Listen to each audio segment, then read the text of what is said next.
I'm a whole novice to this video thing. Like, I've done the 30-second, 1 minute clip, 2 minute clip here and there, but what I'm about to do, I've never done. Bear with me. Rock with me. Alexa, stop Pandora. Hi, guys. So, let me introduce myself. My name is Sharifa Garbus. I am the CEO and founder of the president and founder of Rock of Escape, nonprofit organization here in Brooklyn. The weird thing about owning a nonprofit and a passion and a vision for me is I have 3 degrees.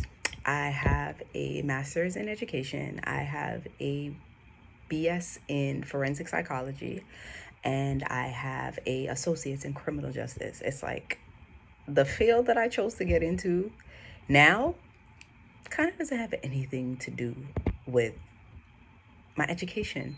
However, I've used the facets of my education. I've used my education in multiple facets. I was a paralegal for the district attorney's office here in Brooklyn, New York, so Kings County. I was a teacher in Jacksonville, Florida. And of course, with my bachelor's, I was able, and my associate's combination, it worked well for me at the district attorney's office. I currently work for a nonprofit that does shelter stabilization for the homeless, but we'll get into that. Very little though. In 2015, I decided that I wanted to start a nonprofit based on the single parent that has had the encounter with domestic violence, abuse. Their children have had the encounter with abuse. And the goal started out where I wanted to educate these families. I wanted to aid these families in their circumstance. I wanted to help them navigate the criminal justice system as a result of them having to be victims of certain crimes. So I started this nonprofit. At least that was the start. The ultimate goal of my nonprofit is to have housing for these individuals, have therapy on site at all times, have surveillance and safety, whether it be security on the site at all times. They will be given a suite where they will have kitchenettes, bathrooms, basically a living dwelling where they're able to get access to finding employment, basically starting their lives over, getting their kids into school, having the therapy on site so they can navigate going through the circumstances that they went through, have food, kitchen on site, and they be able to start their lives over, help them get jobs, help them get into school. That was the goal. That still is the goal. However, when I started, I kept hearing this voice in my head that I need to help the less fortunate. When I start talking about this voice in my head, just know that I am water baptized, Holy Ghost filled, and a child of God. Okay? So when I talk about hearing from somebody, I'm talking about the higher power. I'm talking about God. So I don't have to say that anymore. You know what I mean when I say I kept hearing that voice. So that voice is him. I went to a church, and there was a pastor at that church, an associate pastor. He was an elder, whatever he was at that interim. He ultimately got his own church, which became a sister church of the church I was going to. I went to visit. And I went to visit and saw the church kind of just transform, and the neighborhood around it just transform. And at the time, the building needed a lot of work, and it was in the elementary stages, the introductory stages of that church being built. I'm giving you guys the long version of what I'm getting into, because all of this ties into the monetary part of how I'm going to help you. So ultimately, I heard this voice say that the first event that I should do is a book bag drive. So I'm saying to myself, book bag drive? How book bag drive gonna help these people? Then I thought to myself, you know what? maybe there's some single families, single parents in this neighborhood who could, be assisted by this book bag drive. But then the voice said it had to be given to the less fortunate who couldn't afford the bags themselves. So I'm laughing to myself and I'm saying to myself, so who gonna pay for these book bags? Who gonna pay for these school supplies? How these things gonna be purchased? Cause I'm broke.com. $0 and zero cents in my pocket. So how is this gonna happen?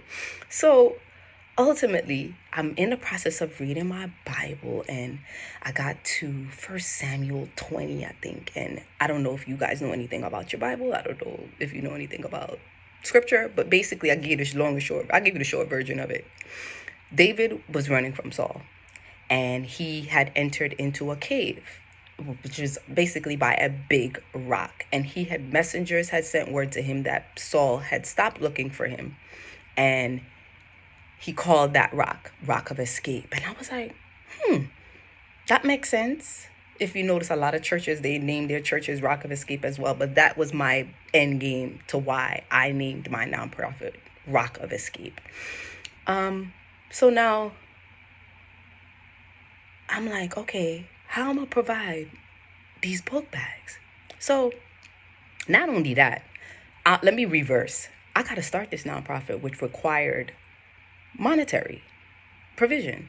Now, a lot of people try filling out their paperwork themselves and sending it in, but I didn't want to go that way. I wanted to make sure that there wasn't anything that I could have misfilled out, anything. So I paid a company, charity.net.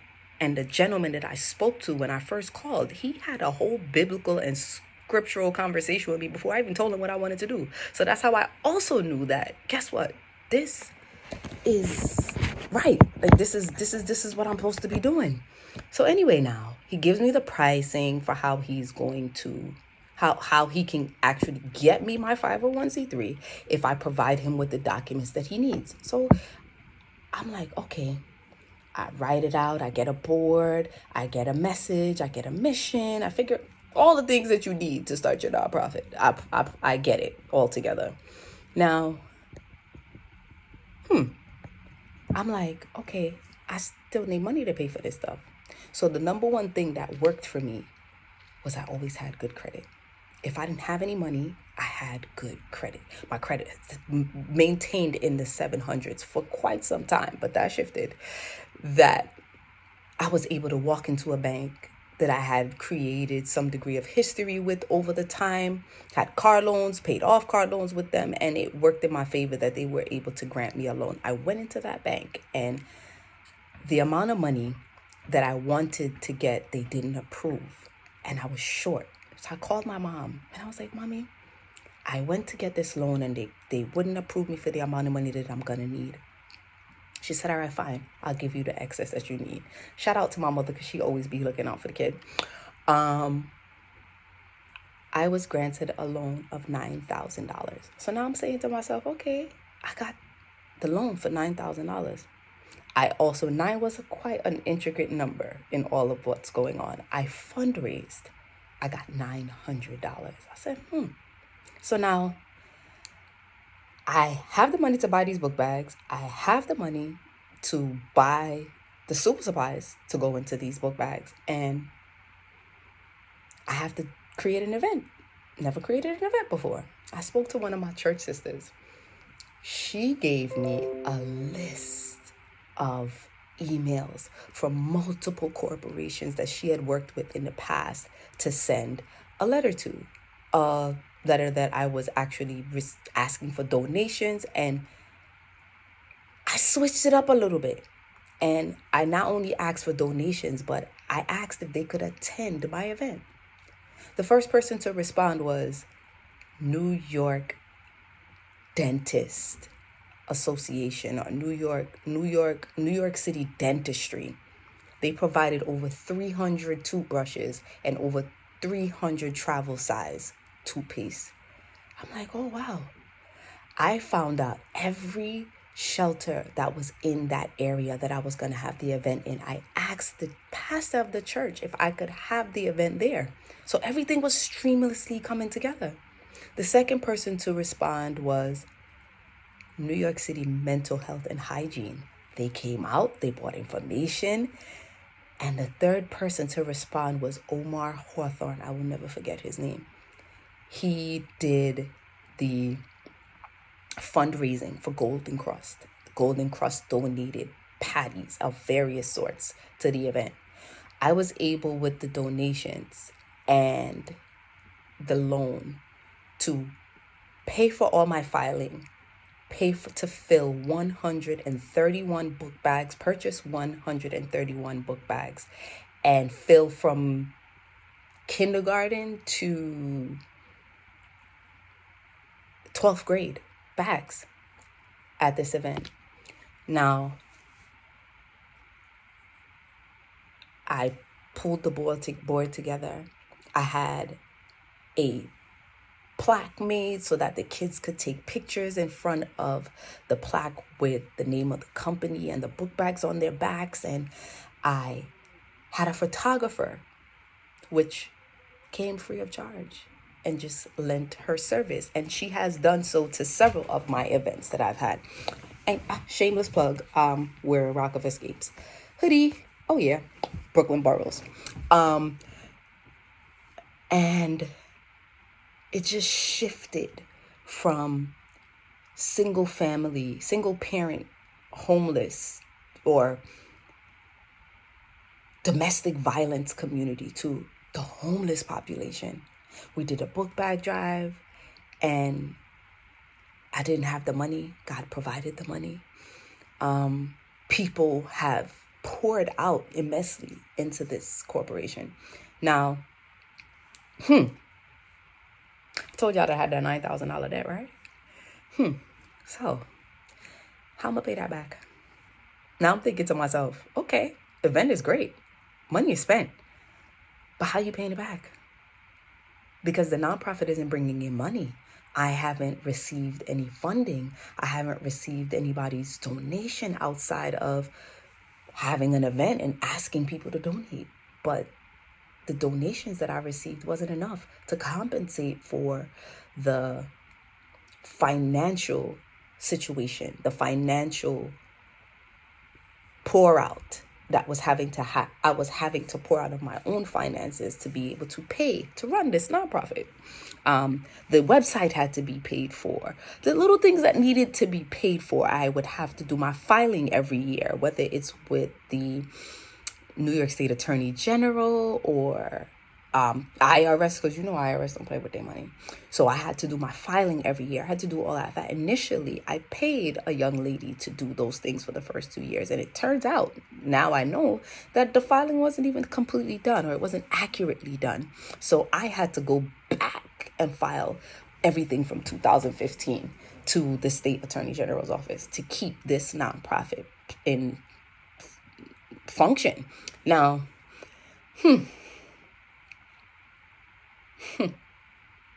now the debt is really piling up. Or as Jamaicans would say, yeah man, the debt a pile up on me. So I'm like, okay, I still have this loan to pay. Mind you, at the time, I was only making $42,000 a year working at the district attorney's office.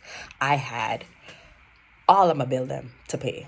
I had student loan, I had car loan, I had car insurance, you name it, bills. And I was saying to myself, all these bills is piling up on me, and the sadness started heightening because I didn't know how I was going to pay. I knew that my job couldn't pay for it. Then I had credit card bills and over $20,000 in credit card bills. Don't judge me. And then some. So I had to create a master plan. I could not sit on it idle. I could not just wait for the day for it to pay off itself. I couldn't pay it off with the money I was bringing in. The money that I was having to push out was here. And the money I was bringing in was here. And I didn't know what I was going to do. So I created a master plan.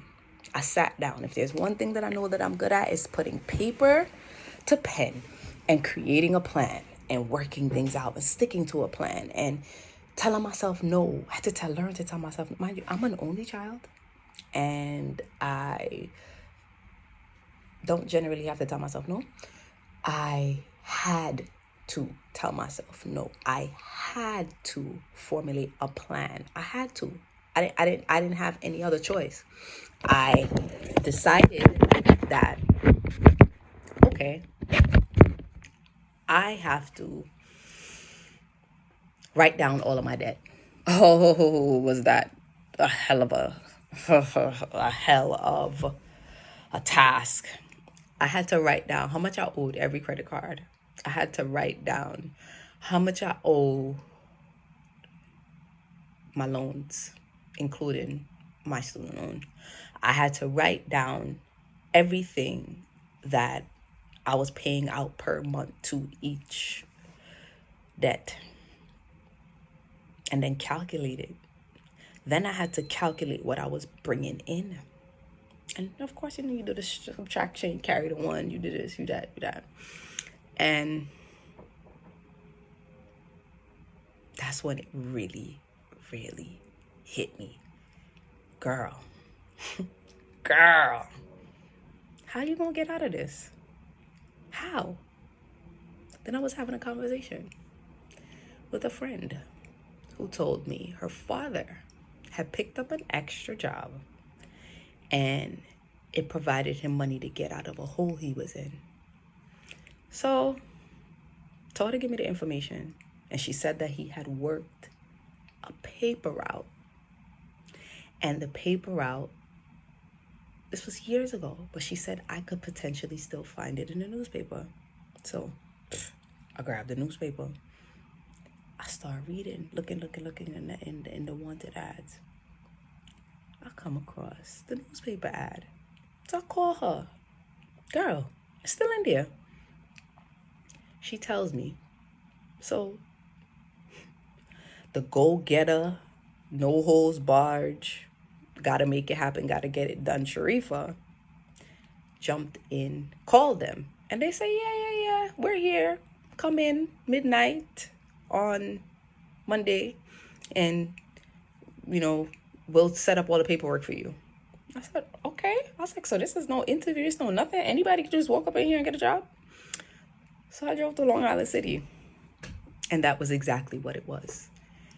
You work the paper out from 24. The paper route was 7 days a week from 3 a.m. to 6 a.m. Mind you, I got to be at work for 9. So I said, 3 hours a day.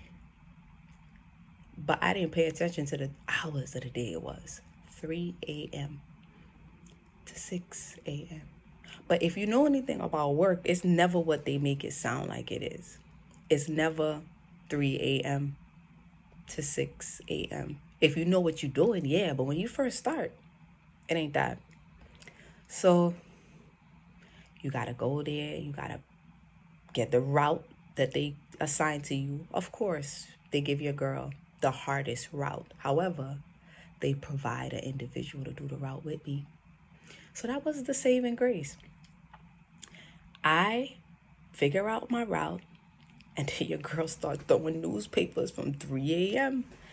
to 6 a.m. in the city, getting downtown Brooklyn to get to work by like maybe 6:30, 6:45-ish.